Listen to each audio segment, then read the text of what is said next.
bring that firepower to bear, right? But maybe that's a little bit of a different one for this. Yeah, for sure. Okay. Well, guys, boom. Here we are, finally. The first game of the final week. Yeah, 4 more games to be played. And, well, it'll only narrow down from here, gentlemen, as we are moving in. Once again, if it is so that you're joining here for the first time, which would be unfortunate, haphazard to say the least. 4 games played each week, even though it's the final one. 2 Erangel, 2 Miramar. That's what's up for grabs, guys. And here we are loading in for the first map. And we only have 15 teams. So one is MIA. And I would say that's probably Who Are You or Alan Oil. One of the two. It could be, but do we see Egg Yolk? Because they were missing last week. Is it Egg They're Yolk? missing, that's big deal because they're still above the cutoff point. And we could have 2 teams getting out of relegation if they're missing. No, they're 14th. No, they're 14th. Yeah, they're 14th. Oh, thank you for correcting me. I was actually thinking of YMCA right They here. They went down last week because they were You're MIA completely as well, correct. so Thank you for that one. They might have been feeling like they can't really I don't know. But that's the thing, because, yeah, actually, I was mixing them up here a bit with way below average. But indeed, Egg Yolk, though, is one of these teams, a storyline we didn't really get into, but we're definitely going to have time for during this game, is the fact that Egg Yolk is the lowest team who has a chance of getting out. Like, Alan Oiler, Who Are You, are not getting through unless something absolutely mad happens. Egg Yolk don't need that many points. They need right now, let's see, how much is that? 8 points to get through. So they were a big contender. If they're not here right now, that's going to open a lot of things up for YMCA, way below average, and even Eyeballers, and they're going to be so much more secure. I mean, Eyeballers is for sure. I mean, they're going to be so happy with the fact that they don't see them in games. So, I mean, it's that's it's a big for sure deal. easy for them. With that, though, to go to that storyline, because that's one of our major ones as well, cutting out Egg Yolk, it is going to be Eyeballs and way below average who are above that cutoff point, the cutoff point being 13th, of course. YMCA below it, one of our most oldest of teams here, they're right now fighting against these 2 others with not that big of a buffer to get out. And one of these 3 teams is getting relegated. Yeah. I mean, the one thing as well is, as I can see, we were talking about the stand-ins in terms of the Tempest and also bystanders. I haven't really looked at bystanders, but I could see, if my eyes don't fool me, he has a bit of a weird name, but I think it's Michael, and for the boomers out there, he was called Survivor Skills at the beginning of PUBG. He played for TSM and also for Pittsburgh Knights at the start of the PUBG. So I also played with him for a brief second, but I know for a fact that he likes the shot call, and he's an in-game leader. If he stayed that way throughout, it was a long time ago since I played with him, but he's a very active person in game. So it's gonna be really fun to see how Tempest revolves around him, and if he actually has Tempest taken or bystanders. Tempest. Sorry. Yes. Okay. Yeah, hey guys. Yes. Let me interrupt you guys for a moment and just point out. I know that Kappas has said don't talk about the things, but nearly 10,000 damage dealt by Squeakia individually. Yeah. I mean, it's insane. That's actually such a crazy amount of damage. I don't even know if he's the one with the most damage either. Like you guys remember last season it was Pixel who had the highest amount of kills and the most damage dealt? Yeah. But for this season, I'm really curious. Who is at the very top? Yeah, that would be an interesting stat. No pressure production. No, but jokes aside, though, I think you bring up a good point here, Lucas, because Kitchen is a kill-heavy team, but not just because they're really good at sniping others or third-partying. They deal insane damage, and they go up in these straight-up, like 4-on-4, or even 3-on-4, and they're demolishing other teams. I think the big difference, really, that separates them a little bit from most of the other guys in the top 5 is the fact that you have a fairly consistent result table of where, 1 for 2 is usually the cost that they're willing to take. At least. Or rather, that's the cost that they force upon the other teams, when you engage into them. It's very seldom that you'll actually go 1 for 1 in terms of equal trades. I still get surprised when we have 2 people picking out the last guy in Kitchen. I always get surprised that he doesn't get the double kill. I'm so used to it by now. If Skoiki is alone, I'm like, well, he's going to be a venomous snake in the corner. He's killing one person before he's going out. No, but you'll see, we've already seen that quite a bit. Yeah. Out of them, right? So now coming into this, it's the final week. Yeah. the first game, so we do have 4 maps to be played out. And, you know, it's not impossible that Sauna Boys managed to bring out their, you know, the secret card of, or stack of cards that they've had up their sleeve. Yeah. But maybe they should have brought that out last week. So we talked about this. So basically what they need is they need one of those like 15 kills and a win 2 times and then 1 good game with Kitchen not doing well. We're looking at a very high kill tally for them, like significantly higher than their general average. And then, of course, on top of that, they need to get those wins. Yep. Yeah. So it's going to be a lot of pressure on Sauna Boys right here. And if they don't shine in this or the next game, which is also on a wrangle, then we can kind of count on Kitchen being the winner. That's like how solidified they are. But this is going to be interesting. We have a bit of a camping situation. You talk about this, RDL, though. It's going to be a lot easier to shoot from this car, but there's no one in Yurt's car, and he actually avoids this situation completely, just barely escaping death, I would say, because if you go through there, you're in trouble. Yeah, that's Tempest. That's the meat grinder, man. Yeah. Waiting for you.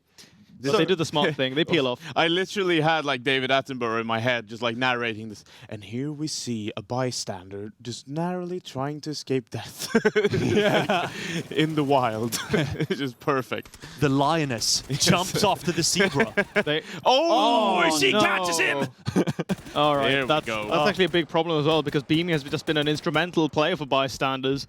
Yeah. It's such a like routine play for them as well. The fact that they didn't move on the first car, like when you see that the car drives left, you kind of get the urge to move and like peek a bit, and just the fact that they might get spotted then negates the whole thing. They just let him drive past, feel like it's safe. The second car comes in, then they take the step and get a better angle because now they've already realized where they need to be. And they get a kill for it. So great start for Tempest. Great discipline, man. Yeah. Really, really great discipline. It's good to see as well, but I'm kind of curious now how it's going to fall in with that swap of 1 player for Tempest. Moving forward, did see eyeballers who took contact with Kitchen there just ever so briefly. I'm not entirely sure if anything decisive came of it, but for now, I think it's all going to be about Kitchen really just kind of playing their normal game. I don't think they don't need to take any big risks. They should just do what they've practiced, really, right? Because they've got such a huge advantage, and it's more so their chance here where they might squander it by trying to take a bigger risk. I agree with you, Lucas. At this stage, just solidify. I think they might, though, be at the point where they think we're not losing anyway. If some boys start go crazy, then we can play safe. So maybe they even start having a bit more fun, which could be a positive or negative for the scoreline. That's absolutely a possibility, right? Right. And because they're so strong individually in the raw fragging power, if they just drive in somewhere chaotic, get 5 kills and they get wiped off, that's still 5 points, and that's still 5 more points separating you and the guys in the second place, which is obviously the most important thing for them here. Exactly. Now, we did talk about 3 big storylines. Of course, Kitchen right now for that top spot. We have Sauna, Bystanders, Tempus for the next 3 spots. And then we had the bottom 4, right? Eyeball is way below average, YMC and Egg Yolk, but you can strike Egg Yolks. It's those 3. Yeah. Finally, though. Ironic, by the way, that we had Quick Math win 2 seasons of Fragleague, and then the one man in Trikio who's left here representing whatever's in the remnants of that initial lineup. Yeah, they're gone now. They're out of it. So the final storyline, before we get way too far into this game, of course, is that we have Viz Red Zone game frame. You sound like Stan Lee. You've seen storyline so many times. Yeah, well, I'm trying to get through the last one. We have these teams fighting for the 5th and 8th position. So these are also the last ones to keep track of. Basically the money. Like they're fighting for the 5th spot for the money, right? I mean, that is like okay at least, but it's still... It's the 4th place for me. It's actually the 4th. At this stage, they're just fighting for basically fame and glory. But it's like... then it's fine. Then. Yeah. Basically, but it's still nice to be able to say, like, yeah, we got top 5 in Fragleague. Like, that's true. That is like better than 8th. Yeah, I mean, and it also sounds better to come home and tell your wife and tell your kids, you know, Daddy, you got top 5, not top 6. Sure. I mean, one thing I just need to... I mean, the reason why I like... Yeah.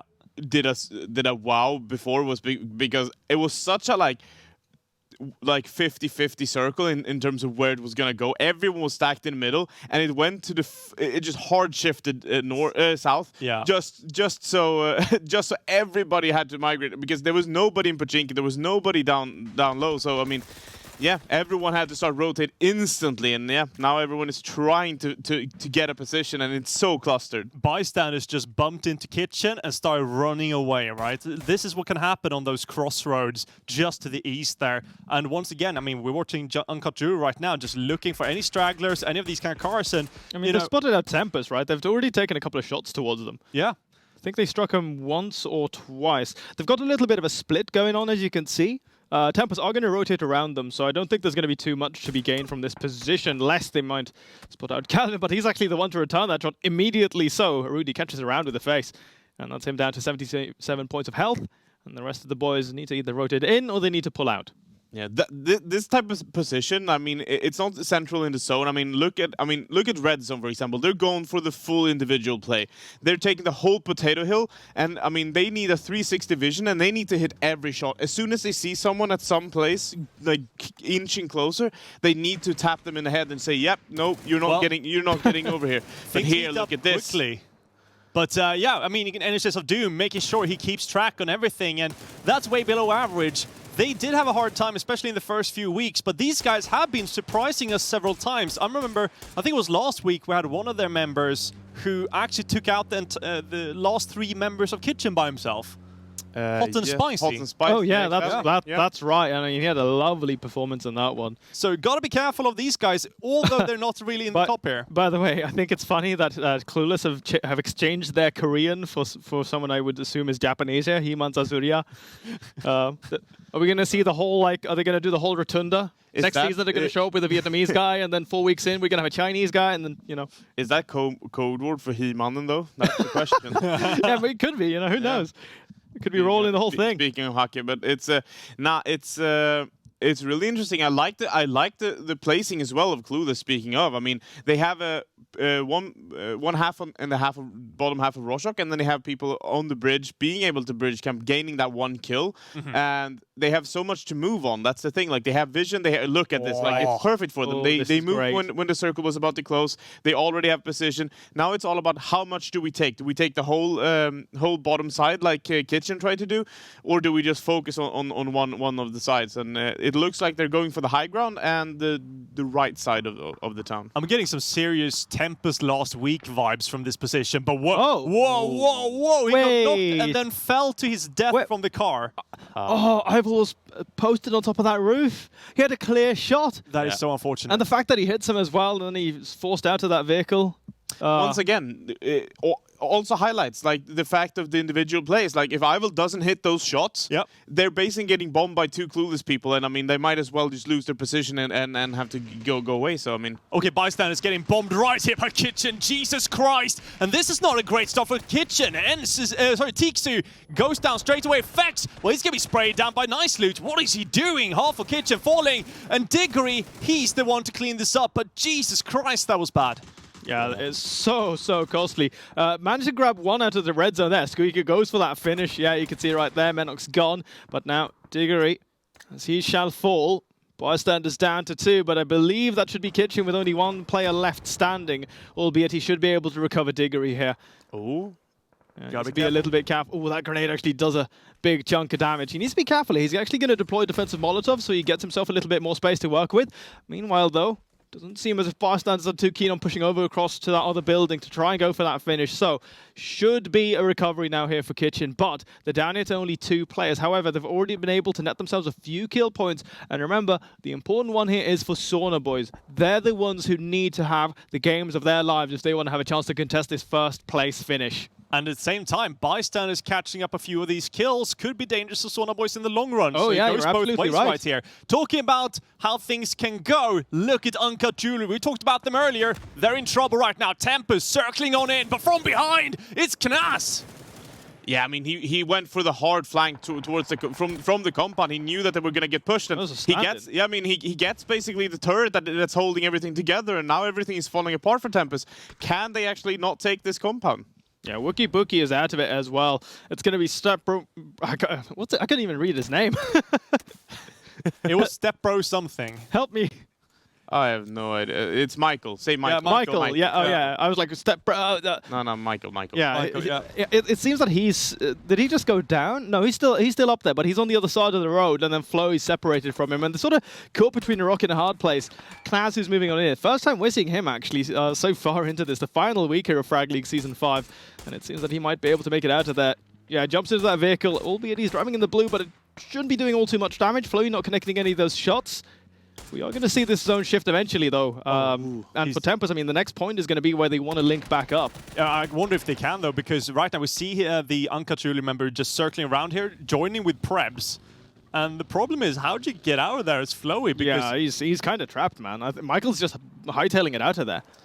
He's just finding another angle. I mean, he has a pretty good position in the smoke. So yeah, look at this. Yeah, Flo is just trying to get out of dodge. He wants to join up with Michael because they have a really good position. Can they not find? I mean, it's a really hard angle to hit. So I think he's going to be fine. They did hit his tire though. So I mean, it's going to be harder to drive. But yeah, I mean, since they're all in the compound, they're safe. They're not going to high chance it and go up in the open to try and kill them. So basically 2-for-2 trade there as well as with bystanders and with or with the kitchen. So I mean, it all comes down to 50-50, and then everyone is happy to get out of dodge. I mean, is it just me, or does it feel as if we are seeing a few more uncharacteristic decisions being made simply because we are here in the finals week? It has been a pretty crazy circle, though, as well. I mean, do remember the hard southern shift, then getting into Rojok, and now we lost the entirety of Rojok, so we had like entire teams just leaving their compounds.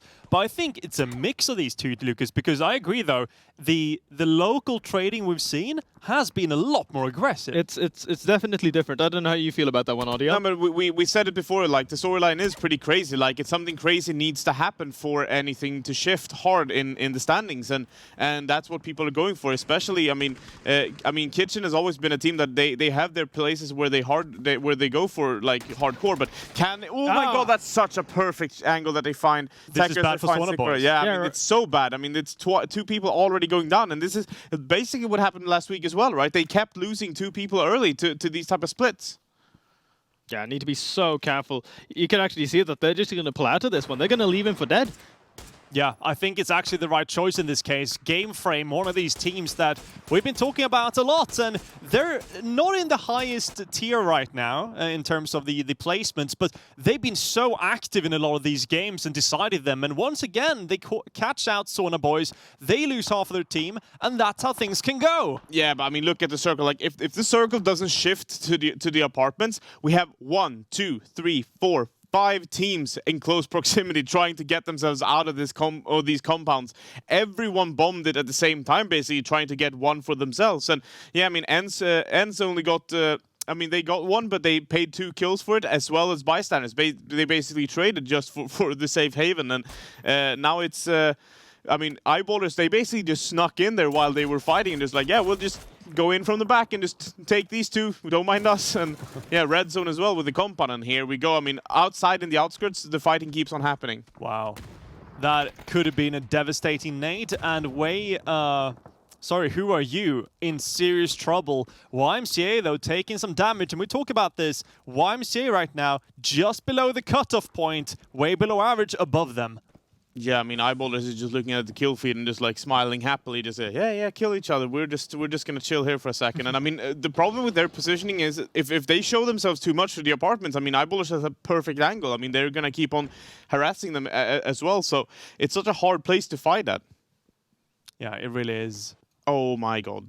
Oh my god, half of the... Okay, so basically... I love, like, so basically every circle's been so far that we see RDL freaking out. Yeah, because all these players, yeah. This further shift, that means that half of these guys are half of these tenants are gonna be forced to be evicted, I'm afraid. Much. And what's gonna happen now is that the guys who already have control of these buildings that are still inside of the play field, they can use this as effectively like turrets, right? Because they'll have these extended lines of sight, especially for the guys coming in from the east and the center east. Now, wide rotation coming on in. You can see right there, Clueless, they're sort of bypassing the remainder of Tempest, have actually gone for a 1-1 split. So far separated from one another. And YMCA, they too shall chime on in as close range battle with Who Are You? Still doing that damage. Shouldn't be able to do all too much here, right? However, Flowy, he grabs NHS, but instantly so. Puddy Cuddy is going to trade him back, and it looks as if Tempest are indeed in dire straits right now, down to only 1 player left. Yeah, it's going to be so hard. I mean, Michael is trying to go for the single player left. going But, oh my god, Look at this. Eyeball is what? Oh my Yeah, god. but what look at are that! they Look at that! That was like a 4-way scuffle going on there. Yeah, I mean, they just pushed up because they knew that they had free frags just going up while the zone was pushing in. I mean, it was such a perfect little, like, easy frag, but I mean, once again, they pay 1 for it, but they already have apartments as well that they can move into. Red zone, though, they have to go into an open one and hope that there's no one there, but everyone is so condensed right now. I mean, it's so close to each other, and I mean, the next zone will most likely not be in the apartments, and at the very least, only one, and that's where either bystanders and or kitchen is. So it's going to be so hard to rotate out from there. Mind you, we actually do see this center compound bang in the center of the circle under control by Allen Oil, and they're the only team who has the full lineup available right now, right? Yep. So they have a pretty big advantage in terms of that raw manpower. We'll see if that comes into play or not. Their fragging has been very inconsistent, so I'm not expecting too much. Okay, that's bang on the money. He must have spotted him from behind, and then he just lines that up. God. Does it the safe way, like that. Good little moral victory, if anything. But now we have 12 teams left, 21 minutes in already, and the average time that we see these games pan onto is about 27, 28 minutes, sometimes into 30, you know, if we're lucky, but usually it doesn't go on for that long, so we don't have too much time left of this one. Immediately so, game frame, Fallout there. 12th place, not their best finish, not going to have that chance to come in and be super decisive like we have seen them have the opportunity to throughout these previous weeks. Unfortunate for them, but I think, you know, so far though, throughout this, they've had a great run. They came out of the Norwegian regionals of last season. They absolutely smashed it in their division. So I definitely think that what we saw out of them here is maybe just a little bit of a, you know, an appetizer for next season. I think it's impressive if you get in here and the very first very first season, you end up somewhere about the middle or slightly better than middle. That's great, I think. Yeah. Now, once again, RDL is about to faint here because that is a brutal zone shift. And I'm looking at the compound in the west here, exactly there. Thank you, X. That's going to be brutal. I mean, it's going to be a slaughter. Like, everyone is going to try and get out. I mean, bystanders has cars, like, sort of fine. I mean, but if they start their cars and people hear that, that's when they're going to get pounced on. So, I mean, yeah, I was talking about bystanders, okay, not kitchen. But it's still the fact, I mean, they're nicely parked, almost with the full tires.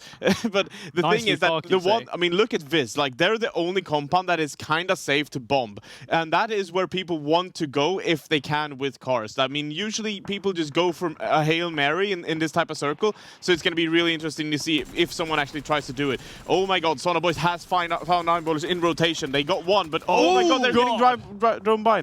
Yeah, now it's just anonymous, but eyeballs are taken care of by someone else. It was Honey Badger to finish off their last kill, and now Anonymous has time to take over. Look, you know he doesn't! He sniped out Honey Badger for the second. That is so cheeky. I love it, man. And Eyeballers get an extra kill because of that, because they got a knock in the drive-by. So, I mean, now they're on 3 kills, and here we go. Here comes the fighting. They're trying to get themselves out of here. Where are they deciding to go? This is a brutal shift, so much happening, and it's down to kitchen right now. As you say, RDL, where did they choose to go? There's a shed right here. They gotta be careful, though. Alan all trying to hit him, just barely getting inside. Oh my god, I mean, yeah, I mean, that secures him. Like, literally, like, that was exactly what he needed to do. And I mean, I believe they just left Diggory to just kill everyone. Like, just get what you can in terms of kill points, and that's what he's doing. He got 1 knock, can he get more? Well, that goes bystanders. Yeah, he eliminates bystanders. He gets one more kill, and he's just trying to heal up the best he can and try to make the best of the situation. There is still some people there, I think. No, okay, never mind. He actually cleared it. He dies to the blue, so he doesn't give up any points. And they still have 1 person in the zone in terms of placing, so I mean, it's perfect for them. So not only did he get 2 kills, but he secured the 5th place finish here for Kitchen, right? Sauna Boys already went out there in 8th or 9th place, so that's a huge separation for them. But this is like the worst case scenario for Sauna Boys, right? Because they were hoping that maybe if it is so that we can have a strong showing in the first 2 games, there's a chance. But now, because of the fact that Kitchen are still here, not only are we going to see those additional placement points, but there's also a potential for extra kills. However, Allen Oil starting to work their way forward here. Molotovs, HGs coming forward. Skrukia still trapped behind these oil barrels.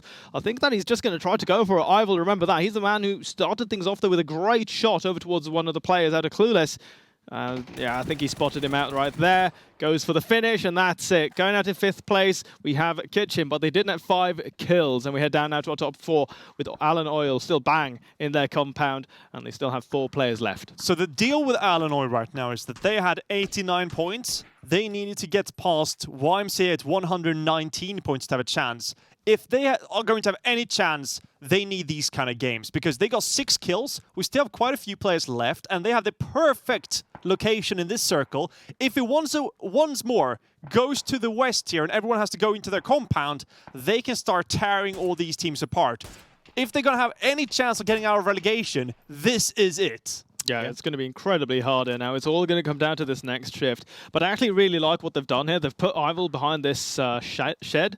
And so what he can do here now is effectively lock down any of these rotations further out towards the west, and he can also get a little bit of an off angle, right? Because they're not deflated from his position. So this is actually a really nice way to set things up there for potential success a little bit further down the line. Yeah. Look how weak these teams are, by the way. Who are you? Only 1 member remaining. Clueless 2. Viz 1 is down of these 3. Alan is still at 4 members, and everyone is rotating into them. This is looking amazing. Right now, Egg and Bacon has been helping Alan Oil even. Yeah, I mean, he's just trying to survive. He survived for so long, just staying alive. And now he took some shots and people started to look at him. And yeah, I mean, he has a lot of ice on him. I'm not sure he's going to stay alive for too long. But yeah, I mean, look at the Ival. He has the perfect angle here for people trying to rotate in. Can he just hit the shots? Yes, he does. What a guy, I mean, and he just instantly goes down. And I mean, he knows they have to keep on going in the smoke. And while all this is happening, Clueless is just on the other side of the fence, just waiting, biding their time. So, I mean, they're praying that the zone does not go to the compound. Viz with impressive kills as well, though. They got 7 so far, but they can't survive. They have no way of getting through here. Purdy finishing that kill, and there goes Honey Badger, thanks to Kissa. Viz out in 3rd. Yep. Yeah. I mean, everyone is just getting cleaned up right now from Alan Oil, and I mean, they have such a good compound. It's ridiculous. And I mean, now Purdy and it's just, I mean, what are they going to do? Have they saved enough smokes? Do they have any cars? No, they don't. I mean, they're looking for op knock, but it's not gonna happen. I mean, now you see, now they have a bit of a chance because now the compound is not fully in, so now they're going to go in rotations. Can they find Ival? If they get that first knock, I mean, that's 1 step towards a 2v3, so, but I don't think they've spotted him. They've got 1 man in the zone still in play for either team, you know, as well as that right on the edge. Ival needs to be a little bit careful. He's slightly overextended. All it takes now is a well-placed hand grenade, and that could be everything here, right? Because remember, he's still retaining this flanking potential, but he's actually very low on ammo. He's got 8 more rounds for his SKS and only a handful of magazines left for the AUG. So ammo is actually going to be a little bit of an issue for him. However, now the rest of the guys are starting to move forward a little bit here. NHS takes another shot to the chest. Once more, I mean, he's done so much damage individually. And the fact that it's going to be him again as the man's to be the thorn in their side after he got the first opening pick over towards them in Pachinki. Or in Rozhok, pardon me. It's just the irony of fate. But here it comes. This should be the potential final collapse right now. Yeah, you can see they've swapped over to their assault rifles. They want to bring this one close and personal. And for NHS and his buddy, it's going to be a very tough one. Immediately, Ival for the first drop. NHS will finally be able to retaliate. But there's not much separating him and certain doom, man. He's got red vest.